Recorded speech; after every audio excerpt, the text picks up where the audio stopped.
O seu vídeo vai começar dentro de alguns instantes. Se essa mensagem for útil para você, clique em gostei, compartilhe e se você ainda não é inscrito no canal, se inscreva para receber a notificação de mensagens todas as semanas.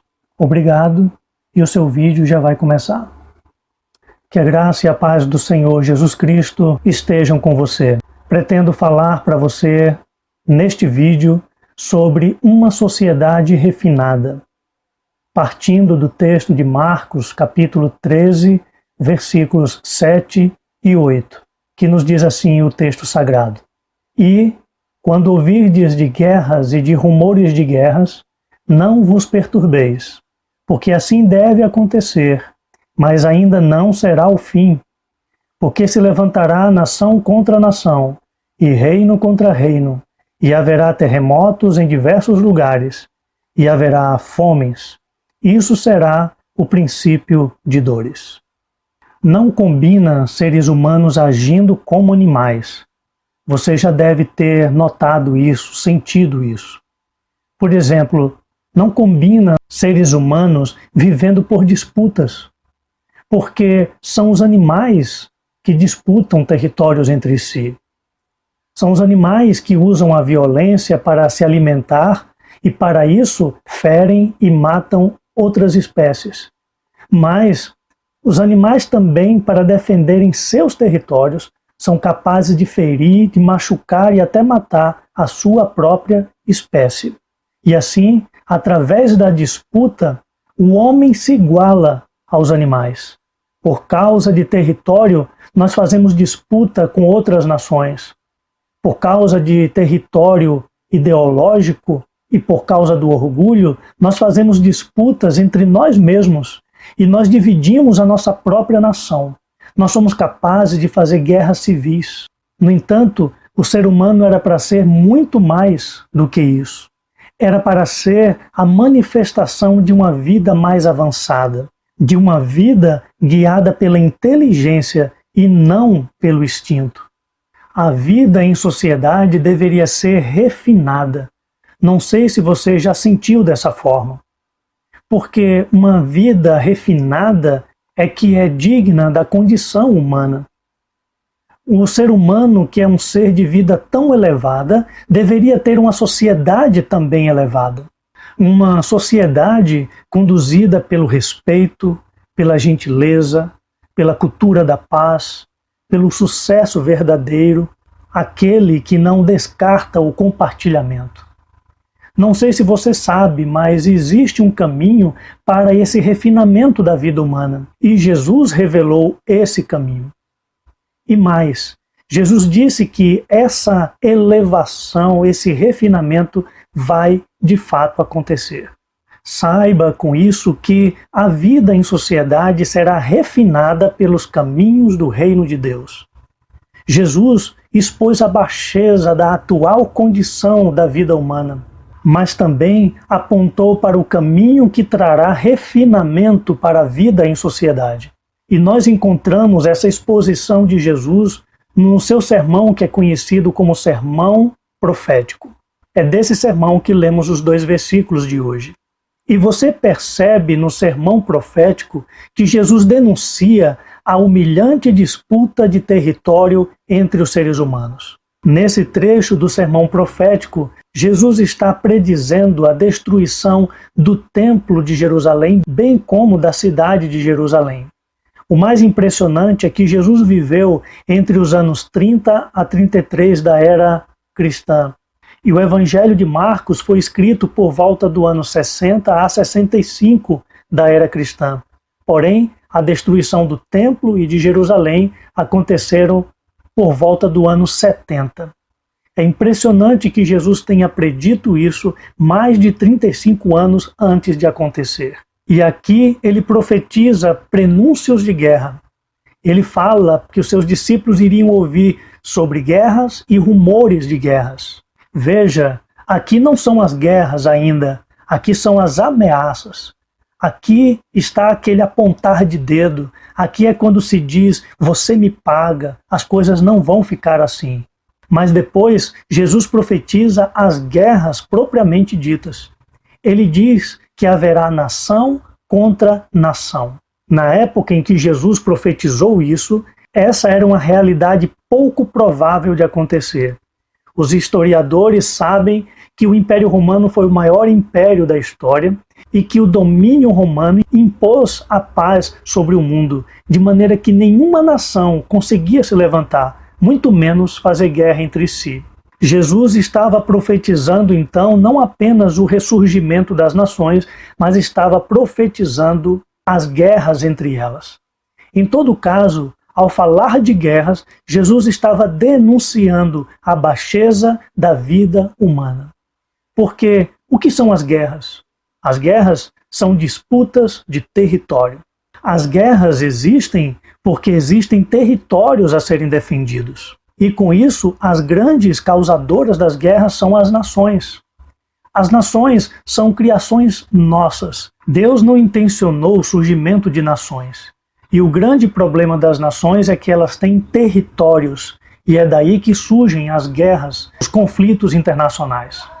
O fato é que a disputa de territórios é uma condição baixa para a criatura humana. Porque esta é a realidade dos animais, desde os selvagens aos domésticos. Os leões que são selvagens, eles disputam territórios com outros leões, com outros da sua mesma espécie.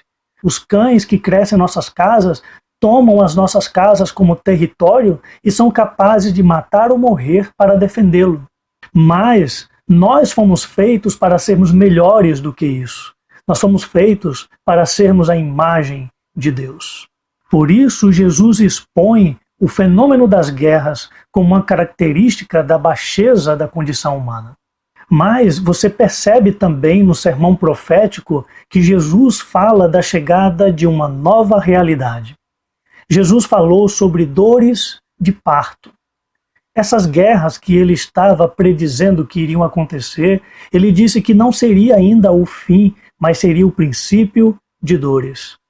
A palavra dores aqui vem do grego Odin, que não é o deus nórdico, mas é a palavra que vem do radical odunê, que quer dizer dores de parto, trabalho de parto. As guerras não seriam o fim, seriam apenas os primeiros avisos, seriam as contrações. Depois é que viria o trabalho de parto. E você sabe que com o parto surge um novo ser humano, nasce uma nova criança. O que Jesus está dizendo com as dores de parto é que algo novo virá, que uma nova realidade surgirá. E você sabe, lendo o restante do sermão profético, que Jesus está se referindo à chegada do reino de Deus sobre a terra. E segundo o sermão profético, o reino de Deus acabará com as nações, com os governos e com os territórios. O versículo 8 diz que haverá terremotos e que haverá fome. O terremoto aponta para o abalo do chão que firma os pés das nações. Ele diz que haveria fomes, porque fome é o contrário da alimentação e da subsistência para as nações. O versículo 25 diz que as estrelas iriam cair. Jesus está apontando para a desorientação das nações. Naquela época, a maioria das nações se guiavam pelas estrelas. Sem as estrelas, as nações ficariam desnorteadas. E por fim, no versículo 33, ele aponta para a chegada do momento em que o reino de Deus se manifestará. Será o momento do governo de Deus com a volta do Senhor Jesus Cristo. Será então o tempo do governo da consciência, onde haverá uma humanidade guiada pela consciência, consciência essa tomada e conduzida pelo Espírito de Deus.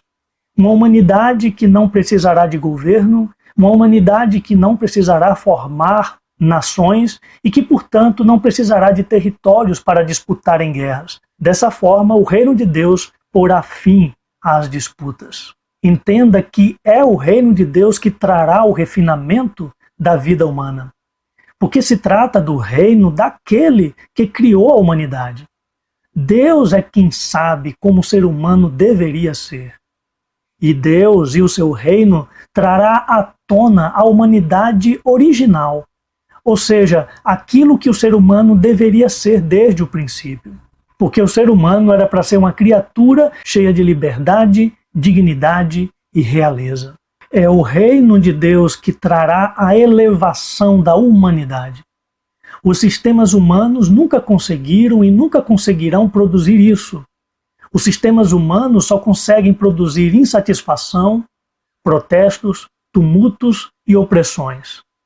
Mas, quando o reino de Deus se estabelecer na Terra, a humanidade será governada de forma diferente. Não haverá mais o governo de uma pessoa sobre outras pessoas, de homem sobre outros homens. Será o governo de Deus dentro da consciência da humanidade. A humanidade não viverá mais por leis e por regras para dizer o que pode ou o que não pode fazer. A humanidade viverá naturalmente, seguindo sua própria consciência, consciência essa em comunhão com o próprio Espírito de Deus. Por isso, entenda que, quando o reino de Deus tomar a terra, a humanidade viverá de forma gloriosa. E então haverá um trânsito de glória entre a divindade e a humanidade, entre Deus e o homem. Porque Deus trará a glória da humanidade, e a humanidade expressará a glória de Deus. A humanidade não precisará nunca mais viver de forma humilhante e rebaixada, se igualando aos animais, mas viverá expressando a imagem de Deus no mundo. Sabendo dessas coisas, o que te compete é fazer parte dessa humanidade que virá. Para isso, você tem que entrar no reino de Deus e você tem que entrar agora, no tempo que se chama hoje. E você entra no reino de Deus por meio de Jesus Cristo, o Salvador da humanidade. Em João 14, versículo 6, ele declarou: "Eu sou o caminho e a verdade e a vida. Ninguém vem ao Pai", ou seja, ninguém vem para Deus, senão por mim. Portanto, entregue a sua vida a Ele e siga os ensinos dele, e você fará parte de uma humanidade que experimentará a elevação, o refinamento da vida humana.